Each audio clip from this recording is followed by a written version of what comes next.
Hi, എല്ലാവർക്കും മനസ് കിച്ചണിലേക്ക് സ്വാഗതം. ഇന്ന് നമ്മൾ അരിപ്പൊടി കൊണ്ട് കുക്കറപ്പം അല്ലെങ്കിൽ കലത്തപ്പമാണ് ഉണ്ടാക്കുന്നത്. സാധാരണ പച്ചരി കുതിർത്ത് അരച്ച് ആണ് കലത്തപ്പം ഉണ്ടാക്കുക. പക്ഷേ ഇത് കുറച്ചും കൂടി എളുപ്പത്തിൽ ഒരു 15 മിനിറ്റ് കൊണ്ട് തന്നെ നമുക്ക് ഉണ്ടാക്കിയെടുക്കാൻ പറ്റും. നല്ല ആരെടുത്ത പഞ്ഞി പോലെ സോഫ്റ്റ് ആയിട്ടുള്ള കലത്തപ്പമാണ്. അപ്പോൾ ഇതെങ്ങനെയാണ് റെഡിയാക്കുന്നതെന്ന് നോക്കാം. അപ്പോൾ ഈ അപ്പം റെഡിയാക്കാനുള്ള 1 കപ്പ് അരിപ്പൊടി എടുത്തു വെച്ചിട്ടുണ്ട്. നമ്മൾ അപ്പം, ഇടിയപ്പം അല്ലെങ്കിൽ പത്തിരിയൊക്കെ ഉണ്ടാക്കാനായിട്ട് എടുക്കുന്ന നേർമയായിട്ട് പൊടിച്ച അരിപ്പൊടിയാണ് കേട്ടോ. പുട്ടുപൊടി എടുക്കരുത്, തരി ഉണ്ടാവാൻ പാടില്ല. അപ്പോൾ അത് 1 കപ്പ്. പിന്നെ അതിനകത്ത് ചേർക്കാനുള്ള 1.25 കപ്പ് വെള്ളം എടുത്തു വെച്ചിട്ടുണ്ട്. ഈ അരിപ്പൊടി അളന്നെടുത്ത അതേ കപ്പിൽ തന്നെയാണ് 1.25 കപ്പ് വെള്ളം എടുത്തിരിക്കുന്നത്. അപ്പോൾ ഇതിൻ്റെയൊക്കെ അളവ് കൃത്യമായിരിക്കണം കേട്ടോ, എന്നാലേ അപ്പം ശരിയായിട്ട് കിട്ടത്തുള്ളൂ. ഏത് കപ്പിലാണോ അരിപ്പൊടി എടുക്കുന്നത് അതേ കപ്പിൽ തന്നെ വെള്ളവും എടുത്തു വയ്ക്കാം. ഇനി ഈ വെള്ളം നമുക്ക് ഈ അരിപ്പൊടിയിലോട്ട് ഒഴിച്ചു കൊടുക്കാം. ഒന്ന് കലക്കി വെക്കണം. ഇത് നമ്മൾ മിക്സിയിലിട്ടൊന്ന് അടിക്കുന്നുണ്ട്. പക്ഷേ ഈ അരിപ്പൊടിയും വെള്ളവും വെറുതെ മിക്സിയിലിട്ട് അടിച്ചു കഴിഞ്ഞാൽ അതിൻ്റെ താഴെ ബ്ലേഡിലൊക്കെ ഇങ്ങനെ കട്ട പിടിച്ച് കിടക്കും. അതുകൊണ്ടാണ് ആദ്യം തന്നെ വെള്ളം ഒഴിച്ച് ഒന്ന് കലക്കി വെച്ചിട്ട് പിന്നെ മിക്സിയിലിട്ട് അടിക്കുന്നത്. അപ്പോൾ ആ 1.25 കപ്പ് വെള്ളം ഞാൻ ഈ അരിപ്പൊടിയിലോട്ട് ഒഴിച്ചിട്ടുണ്ട്. കട്ടയില്ലാതെ ഒന്ന് മിക്സ് ചെയ്ത് എടുക്കാം. അപ്പോൾ അത് ഇതുപോലെ റെഡിയാക്കി എടുക്കാം. ഇനി ഇത് നമുക്കൊരു മിക്സിയുടെ ജാറിലോട്ട് ഒഴിച്ചു കൊടുക്കാം. ഇതിനകത്തോട്ട് ഒരു 3 ടേബിൾ സ്പൂൺ ചോറും കൂടി ഇടാം. ഏത് ചോറായാലും കുഴപ്പമില്ല കേട്ടോ. ബിരിയാണി അരിയാണെങ്കിൽ അത് ഏതായാലും കുഴപ്പമില്ല. 3 ടേബിൾ സ്പൂൺ. ഇനി ഫ്ലേവറിനായിട്ട് ഒരു 5 ഏലക്കയുടെ തോട് കളഞ്ഞിട്ട് അതിൻ്റെ കുരു മാത്രം ഇട്ടിട്ടുണ്ട്. അതിൻ്റെ കൂടെ ഒരു 1/4 ടീസ്പൂൺ ജീരകം, തോരനൊക്കെ ചേർക്കുന്ന ചെറിയ ജീരകവും കൂടി ഇടാം. ഇതെല്ലാം കൂടി നന്നായിട്ടൊന്ന് അടിച്ചെടുക്കാം. അരച്ചെടുത്ത മാവ് ഒരു ബൗളിലോട്ട് ഒഴിച്ചു വെക്കാം. ഈ മാവ് നമുക്ക് അങ്ങോട്ട് മാറ്റി വയ്ക്കാം. അടുത്തത് ശർക്കര പാനി റെഡിയാക്കണം. ഇപ്പോൾ ഒരു പാൻ വെച്ചിട്ട് അതിനകത്തേക്ക് ഒരു 150 ഗ്രാം ശർക്കര, 150 ഗ്രാം എന്ന് പറയുമ്പോൾ ഏകദേശം 1/4 കപ്പ് വരും. നമ്മൾ അരിപ്പൊടി എടുത്ത അതേ കപ്പിൽ തന്നെ ആയിരിക്കണം എല്ലാ സാധനങ്ങളും അളന്നെടുക്കാൻ. അപ്പോൾ 1/4 കപ്പ് ശർക്കര ഇതൊന്ന് ഉരുക്കിയെടുക്കണം. അതിനായിട്ട് ഒരു 1/2 കപ്പ് വെള്ളവും കൂടി ഒഴിച്ചു കൊടുക്കാം. അപ്പോൾ ഇതൊന്ന് ഉരുകി വരട്ടെ. ശർക്കര നന്നായിട്ട് ഉരുകി റെഡി ആയിട്ടുണ്ട്. ഇനി സ്റ്റൗ ഓഫ് ചെയ്തിട്ട് ഈ ചൂടോട് കൂടി തന്നെ, നല്ല തിളയ്ക്കുന്ന ചൂടോട് കൂടി തന്നെ നമുക്കിത് അരിച്ചെടുക്കണം. അപ്പോൾ നല്ല ചൂട് ശർക്കര പാനി അരിച്ചെടുത്തു. ഇനി ഇത് ഉടനെ തന്നെ നമ്മൾ ഈ റെഡിയാക്കി വെച്ച മാവിലോട്ട് ഒഴിക്കാൻ പോവാണ്. ഈ നല്ല ചൂട് ശർക്കര പാനി മാവിലേക്ക് ഒഴിച്ച് മിക്സ് ചെയ്യുന്നത് കൊണ്ടാണ് കലത്തപ്പം റെഡിയായി വരുമ്പോൾ അതിനകത്ത് ആരുണ്ടാവുന്നത്, ഇങ്ങനെ വര വര പോലെ ആരുണ്ടാവുന്നത് അതുകൊണ്ടാണ്. അപ്പോൾ അതുകൊണ്ട് ഇത് പ്രത്യേകം ശ്രദ്ധിച്ച് തന്നെ ചെയ്യാം. നല്ല ചൂടുള്ള ശർക്കരപ്പാനി തന്നെ ഇതിനകത്തേക്ക് ഒഴിക്കണം.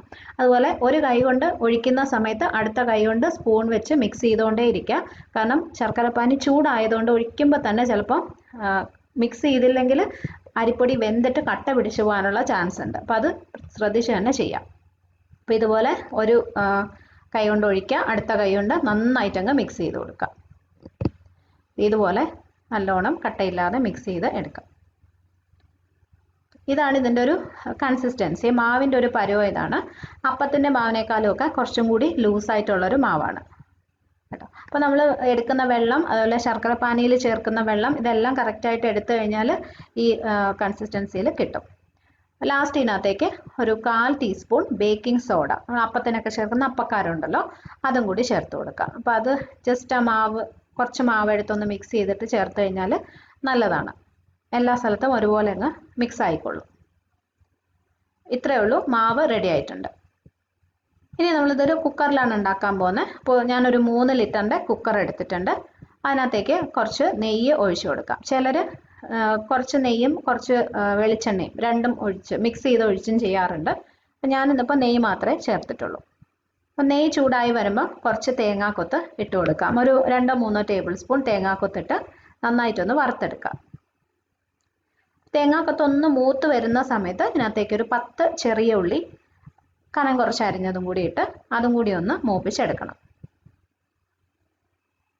ചെറിയ ഉള്ളിയും തേങ്ങേൻ്റെ ഇതുപോലെ നന്നായിട്ട് മൂത്ത് വന്നു. ഇതൊന്ന് കുറച്ച് ഞാനൊന്ന് മാറ്റി വയ്ക്കുകയാണ് കേട്ടോ.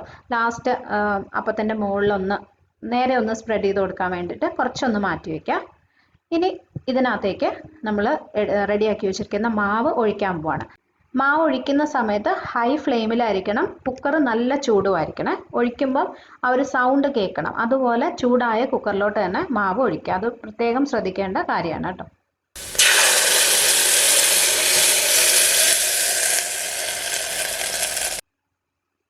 അപ്പോൾ മാവ് ഒഴിച്ച് കഴിഞ്ഞിട്ട് ആദ്യത്തെ 1 മിനിറ്റ് ഹൈ ഫ്ലെയിമിൽ തന്നെ വെക്കാം. അത് കഴിഞ്ഞിട്ട് തീ കുറച്ചാൽ മതി.